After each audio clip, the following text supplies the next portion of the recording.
అందరికీ స్వాగతం. ఈరోజు మనం ఒక ఆసక్తికరమైన అంశాన్ని చర్చిద్దాం. ఒకవైపు ఒక రాజు చివరి రోజుల్లో చెప్పిన మాటలు, మరోవైపు ఆ రాజ్యాన్ని నిలబెట్టడానికి జరిగిన భీకరమైన యుద్ధాలు. అవును, ఈ రెండింటి మధ్య సంబంధం ఏంటి అనేది ప్రశ్న. మన ముందున్న ఆధారం 2 సమూయేలు గ్రంథంలోని 23వ అధ్యాయం. ఇందులో మనకు రెండు వేర్వేరు ప్రపంచాలు కనిపిస్తాయి. ఒకటి, దావీదు రాజు తన జీవితపు చివరి దశలో పలికిన అందమైన కవితాత్మకమైన దేవోక్తి. రెండవది, ఆ కవిత్వానికి ఏమాత్రం సంబంధం లేని పచ్చి నిజాలు, ఆ రాజ్యాన్ని తమ ప్రాణాలకు తెగించి కాపాడిన యోధుల జాబితా, వారి రక్తంతో తడిసిన సాహసగాథలు. ఒకటి ఆకాశమైతే మరొకటి యుద్ధభూమి అన్నమాట. సరిగా చెప్పారు. అయితే ఈ రెండింటినీ ఒకేచోట ఎందుకు చేర్చారు? దావీదు తన వారసత్వాన్ని ఎలా చూసుకున్నాడు? అతని నీడలో బతికిన ఈ వీరుల కథలు మనకేం చెబుతున్నాయి? ఆ ప్రశ్నలకే సమాధానాలు వెతుకుతాం. పదండి, ఈ విశ్లేషణ మొదలుపెడదాం. మొదట ఆ కవిత్వంతోనే ప్రారంభిద్దామా? దావీదు చివరి మాటలు. తప్పకుండా. ఈ భాగం మొదలైన తీరే చాలా ఆసక్తికరంగా ఉంటుంది. యాకోబు దేవుని చేత అభిషిక్తుడై ఇశ్రాయేలీయుల స్తోత్ర గీతములను మధుర గానము చేసిన గాయకుడునగు దావీదు పలికిన దేవోక్తి అని మొదలవుతుంది. ఆ పదం, దేవోక్తి అనే పదం చాలా ముఖ్యమిక్కడ. అవును. అంటే ఇవి కేవలం ఒక ముసలి రాజు జ్ఞాపకాలు కాదు, దేవుడు పలికించిన మాటలని తనే చెప్పుకుంటున్నాడు. ఖచ్చితంగా. దావీదు తన మాటలకు ఒక దైవిక అధికారాన్ని ఇస్తున్నాడు. యెహోవా ఆత్మ నాద్వారా పలుకుచున్నాడు, ఆయన వాక్కు నా నోట ఉన్నది అని చాలా స్పష్టంగా చెబుతున్నాడు. అంటే ఇది తన వ్యక్తిగత అభిప్రాయం కాదని చెప్పడం. అవును, ఇదొక దైవ ప్రేరేపిత సందేశం అని వినేవారికి అర్థం కావాలని అతని ఉద్దేశం. తన తర్వాత రాబోయే తరాలకు ఒక తిరుగులేని సత్యాన్ని అందిస్తున్నానని అతను నమ్ముతున్నాడు. ఇక ఆ సందేశం లోపలికి వెళ్తే ఒక ఆదర్శ పాలకుడు ఎలా ఉండాలో వర్ణిస్తున్నాడు. నీతిమంతుడై దేవునియందు భయభక్తులు గలిగి ఏలువాడు అని చెబుతూ అతని పాలన ఎంత అద్భుతంగా ఉంటుందో చెప్పడానికి కొన్ని అందమైన పోలికలు వాడాడు. అవే ఉదయకాలపు సూర్యోదయ కాంతిలా, మబ్బుల్లేని ఉదయంలా, వాన పడ్డాక భూమిలోంచి మొలిచే లేత గడ్డిలా ఉంటుందట. వింటుంటేనే చాలా ప్రశాంతంగా ఉంది. ఆ పోలికలు స్వచ్ఛతను, ఒక కొత్త ఆశను, ప్రశాంతతను సూచిస్తాయి. ఒక మంచి రాజు పాలనలో ప్రజలు అలా భావిస్తారని అతని ఉద్దేశం. ఆసక్తికరంగా ఈ ఆదర్శ పాలకుడి గురించి చెప్పిన వెంటనే దావీదు తన సొంత కుటుంబం గురించి మాట్లాడతాడు. అవును, దేవుడు తనతో చేసిన నిత్య నిబంధన గురించి ప్రస్తావిస్తాడు. ఆ నిబంధన సర్వసంపూర్ణమైనది, స్థిరమైనది అని తను ఎంతగానో నమ్ముతున్నాడు. అంటే తన జీవితంలో ఎన్నో తప్పులు చేసినా కూడా దేవుడిచ్చిన మాట మాత్రం నిలబడుతుందని అతని నమ్మకం, అంతేనా? సరిగ్గా. తన వైఫల్యాలు ఉన్నప్పటికీ దేవుని వాగ్దానం శాశ్వతమని అతను గ్రహించాడు. ఇది అతని వినయాన్ని, విశ్వాసాన్ని ఒకేసారి చూపిస్తుంది. ఇక దీనికి పూర్తి వ్యతిరేకంగా దుర్మార్గుల గురించి కూడా చెప్పాడు. వారిని ఎవరో చేతులతో ముట్టుకోవడానికి కూడా ఇష్టపడని ఒక ముళ్లకంపతో పోల్చాడు. ఆ ముళ్లను పట్టుకోవాలంటే ఇనుప పనిముట్టు వాడాలని, చివరికి వారిని ఉన్నచోటనే మంటల్లో కాల్చేస్తారని చాలా కఠినమైన హెచ్చరికతో ఈ భాగం ముగుస్తోంది. మంచికి చెడుకి మధ్య తేడాను ఇంత స్పష్టంగా గీశాడు. అన్ను సరే, దావీదు మాటలు వింటుంటే ఎంతో ప్రశాంతంగా, అందంగా ఉంది. ఉదయించే సూర్యుడు, లేతగడ్డి అంతా బాగుంది. కాని ఆ శాంతిని, ఆ నీటివంతమైన పాలనను స్థాపించిందెవరు? కేవలం మాటలు కాదు కదా, తెరవెనక కథ వేరే ఉంటుంది. అక్కడికే వస్తున్నాం. ఈ అధ్యాయంలోని 2వ భాగం మనల్ని ఆ కవితాత్మక ప్రపంచం నుండి నేరుగా దుమ్ము, రక్తం, చెమట ఉండే యుద్ధభూమిలోకి లాక్కెళ్తుంది. ఇక్కడే మనకు దావీదు యొక్క బలాఢ్యులు లేదా మైటీ మెన్ పరిచయమవుతారు. ఈ జాబితా మొదలవ్వడమే ఒక పెద్ద సంచలనంతో మొదలవుతుంది. అవును, ఒక్క నిమిషం. మొదటి యోధుడు తక్మోనీయుడైన యోషే బెష్షెబెతా. ఇతను ఒకే యుద్ధంలో 800 మందిని తన ఈటతో చంపాడట. 800 మందా? ఒక్క యుద్ధంలోనా? ఇది ఎలా సాధ్యం? మంచి ప్రశ్న. ఇక్కడ ఈ సంఖ్యలను మనం అక్షరాలా తీసుకోవాలా, లేక ఇది అతని వీరత్వాన్ని చెప్పే ఒక అతిశయోక్తిగా భావించాలా అనేది పండితుల మధ్య ఎప్పుడూ ఉండే చర్చే. బహుశా అతిశయోక్తే అయి ఉంటుంది. కావచ్చు. లేదా అతని నాయకత్వంలో చనిపోయిన శత్రువుల సంఖ్య కావచ్చు. లేదా ఇది కేవలం అతని ధైర్యానికి, పోరాట పటిమకు పెట్టిన ఒక కొలమానం కావచ్చు. అసలు విషయం సంఖ్య కాదు, అతని అసాధారణ పరాక్రమం. అవును, ఒక వ్యక్తి తన రాజు కోసం, తన దేశం కోసం ఎంతటి తీవ్రతతో పోరాడాడనడానికి ఇదొక ప్రతీక. సరే, ఇక రెండవ యోధుడి కథకు వద్దాం. ఎలియాజరు. ఇతని కథ కూడా అంతే నాటకీయంగా ఉంది. ఫిలిస్తీయులతో యుద్ధం జరుగుతుంటే ఇశ్రాయేలీలందరూ భయపడి పారిపోతున్నారు. కాని ఇతను ఒక్కడే వెనక్కి తగ్గకుండా నిలబడి పోరాడాడు. ఎంతలా అంటే చేయి తిమిరిగొని కత్తి దానికి అంటుకుని పో వరకు ఫిలిస్తీయులను చంపుతూనే ఉన్నాడు. ఆ వర్ణన ఊహించుకుంటేనే ఒళ్ళు జలధరిస్తుంది. అతని చెయ్యి కత్తికి అతుక్కుపోయిందట. ఇది అక్షరాల జరిగి ఉంటుందా? బహుశా రెండూ కావచ్చు. అంటే అది అతని అలసటను, పట్టుదలను చెప్పే ఒక శక్తివంతమైన రూపకం. గంటల తరబడి ఆగకుండా పోరాడితే కండరాలు బిగుసుకుపోయి, చెమట, రక్తం వల్ల కత్తి చేతికి అంటుకుపోవడం అసాధ్యమేమీ కాదు. నిజమే. కాని ఇక్కడ రచయిత చెప్పాలనుకున్న అసలు విషయం వేరే ఉంది. ఆ వాక్యం తర్వాతేముందో గమనించారా? ఆ దినమున యెహోవా ఇశ్రాయేలీలకు గొప్ప రక్షణ కలుగజేసెను. అంటే మానవ ప్రయత్నానికి దైవిక సహాయం తోడయింది అని చెప్పడం. ఖచ్చితంగా. ఎలియాజరు వీరత్వాన్ని కీర్తిస్తూనే అంతిమ విజయం దేవుడు వల్లే వచ్చిందని రచయిత స్పష్టం చేస్తున్నాడు. ఇక మూడోవాడు షమ్మా. ఇతని కథ మిగతా రెండింటికంటే కొంచెం విచిత్రంగా అనిపిస్తోంది. అందరూ పారిపోతుంటే ఇతను ఒక అలచందల చేను, అంటే ఒక పప్పుల పొలం మధ్యలో నిలబడి దాన్ని కాపాడాడు. అవును. ఒక చిన్న పొలం కోసం ప్రాణాలకు తెగరించడం కొంచెం ఆశ్చర్యం కలిగిస్తుంది కదా. ఒక రాజ్యం కోసం పోరాడటం వేరు, ఒక పప్పుల చేను కోసం పోరాడటం వేరు. ఒక పంట చేను అంటే సైన్యానికి ఆహార భద్రత. ఓహో, అవును కదా. దాన్ని శత్రువులకు వదిలేస్తే మన సైనికులు ఆకలితో ఉంటారు. కాబట్టి ఆ అలచందల చేను కేవలం ఒక పొలం కాదు, అది ఒక వ్యూహాత్మక వనరు. దాన్ని కాపాడటమంటే సైన్యం యొక్క జీవనాడిని కాపాడటమే. సరిగ్గా.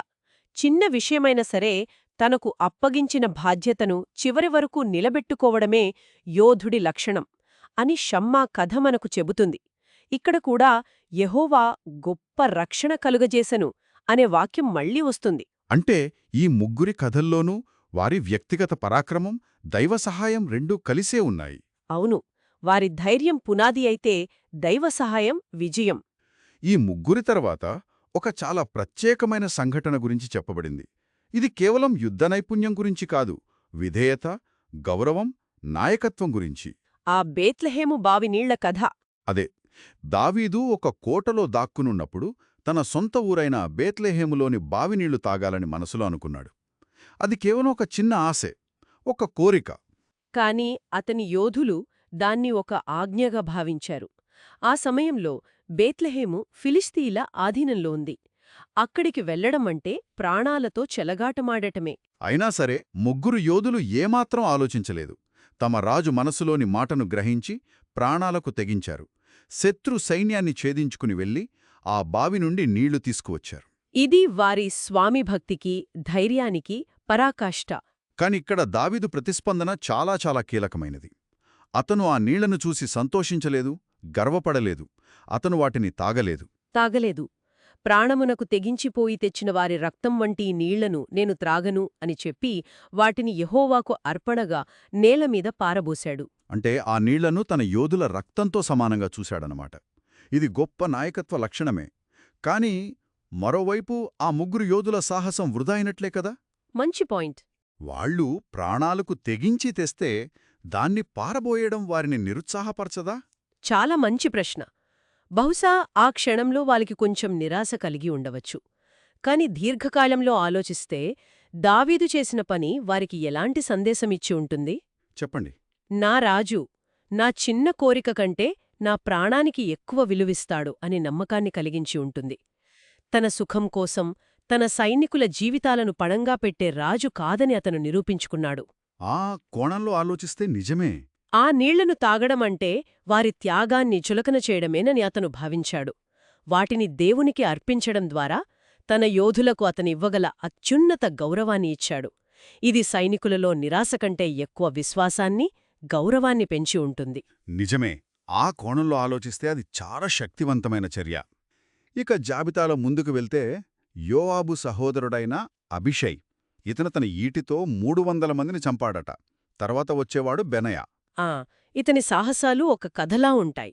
అవును, ఏదో యాక్షన్ సినిమా చూస్తున్నట్టుంటుంది. వినండి, మొయాబుకు చెందిన 2 సింహంలాంటి శూరులను చంపాడు. సింహంలాంటి శూరులు అంటే బహుశా వారి పేరు అరియేల్ కావచ్చు. దానికి దేవుని సింహం అని అర్థం, లేదా వాళ్ళు సింహంలా అంత బలంగా క్రూరంగా పోరాడే యోధులై ఉండొచ్చు. అంతేకాదు, మంచు కురుస్తున్నప్పుడు ఒక గుహలో దాగి ఉన్న నిజమైన సింహాన్నే చంపాడు. తర్వాత ఒక బలమైన ఐగుప్తీయుడిని కూడా ఓడించాడు. అక్కడ ఆసక్తికరమైన విషయమేంటంటే, ఆ ఐగుప్తీయుడి చేతిలో ఈట ఉంటే బెనాయా చేతిలో కేవలం ఒక దుడ్డుకర్ర మాత్రమే ఉంది. అదే అయినా వెనక్కి తగ్గకుండా అతని మీదికి వెళ్ళి అతని చేతిలోని ఈటను లాక్కొని దానితోనే అతన్ని చంపాడు. ఇది కేవలం బలం కాదు, తెలివి కూడా. ఖచ్చితంగా. ఈ చిన్న చిన్న కథలు మనకు కేవలం గణాంకాలివ్వడం లేదు, ఆ యోధుల వ్యక్తిత్వాన్ని, వారి యుద్ధ తంత్రాలను కళ్లకు కట్టినట్లు చూపిస్తున్నాయి. అవును, బెనాయా కేవలం బలాఢ్యుడే కాదు, ఒక గొప్ప వ్యూహకర్త కూడా అని ఈ సంఘటన ద్వారా అర్థమవుతోంది.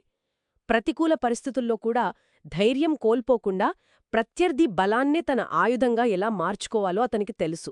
ఈ సాహసాల తర్వాత 30 మంది అని పిలువబడే ఇతర యోధుల జాబితా వస్తుంది.